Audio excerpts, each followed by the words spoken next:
Hello. Again, it was something like an automatically shutting down by my cell phone. Excuse me for that, because anytime actually my in fact wallpaper shuts down, automatically the DU recorder with which I am in fact recording suddenly stops in fact recording. That's why.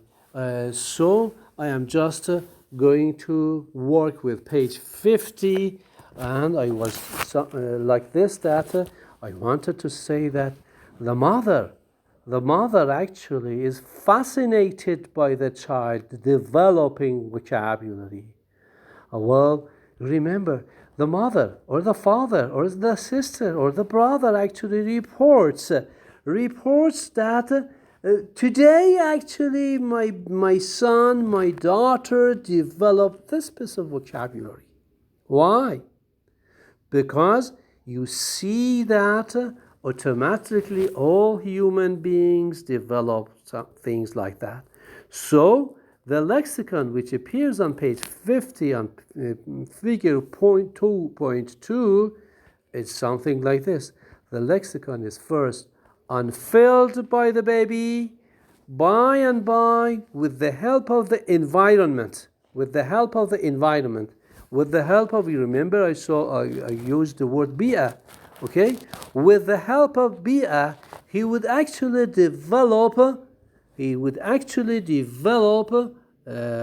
his or her mother tongue, okay, by actually developing lexicon.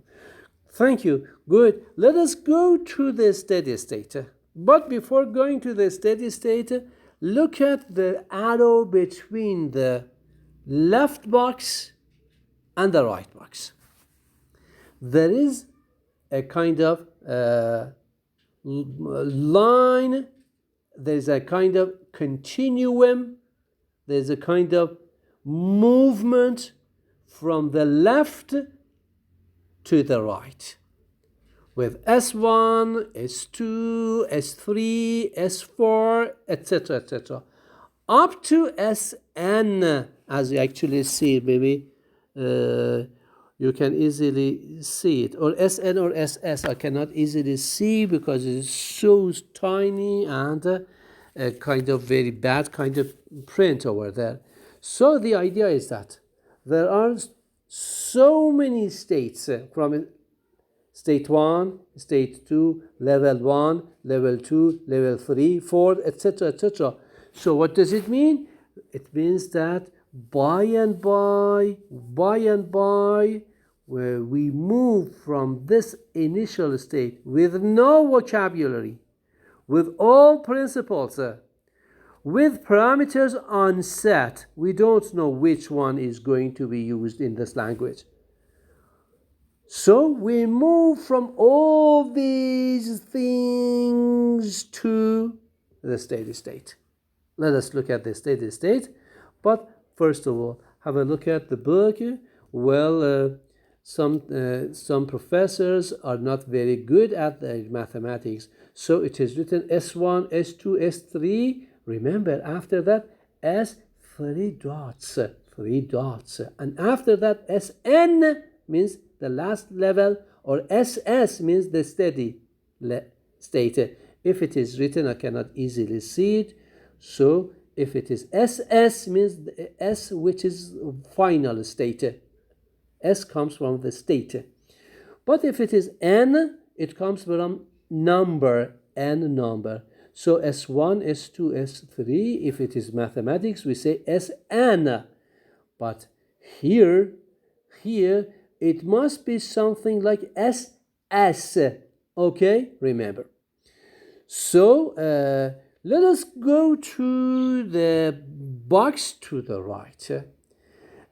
The box to the right has got the same type of thing as the one to the right. But in the steady state or the final state, let us see.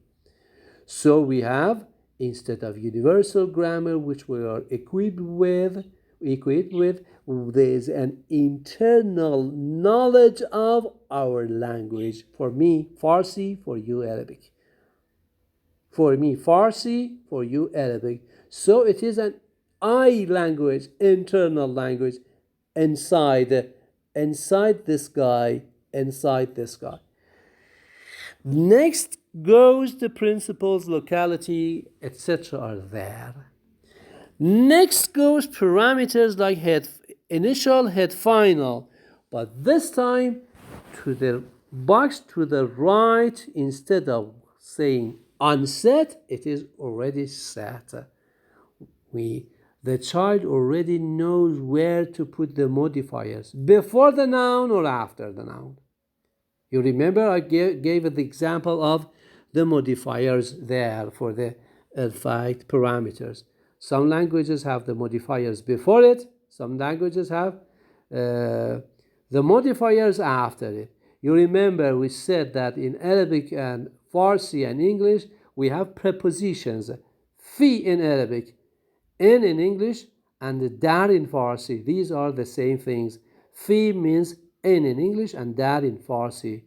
Dar kelas, یا در class means inside class, or توی class, inside class. Okay, in Arabic we say في الصف, في الصف. Okay, fi appears before, and in Japanese you remember it was after it. It was something like الصف في, الصف في. Of course, fi doesn't mean like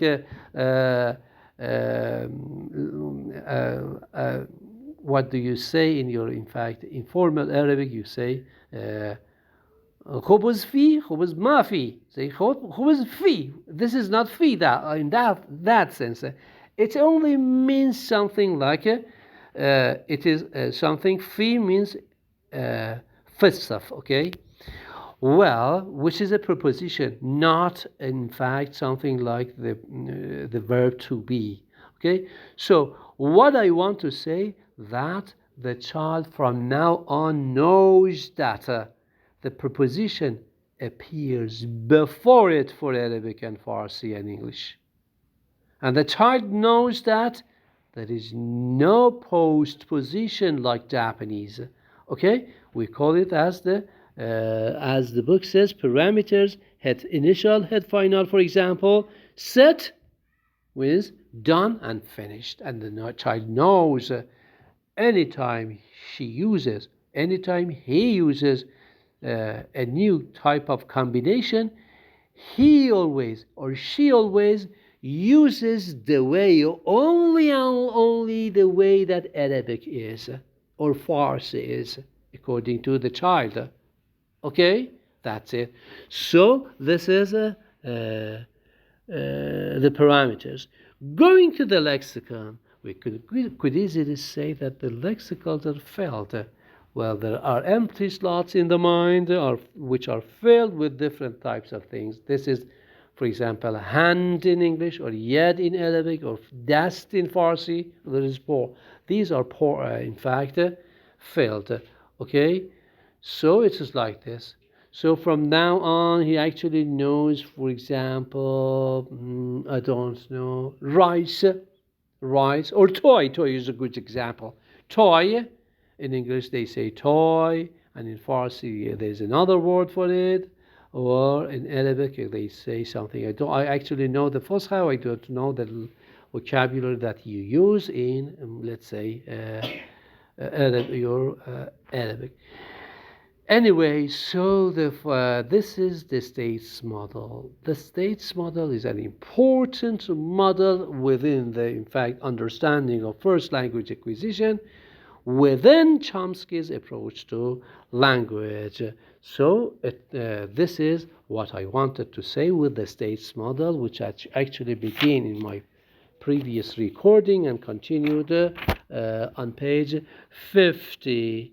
Yes, and there's nothing else for me to say on this page, so let us finish this page.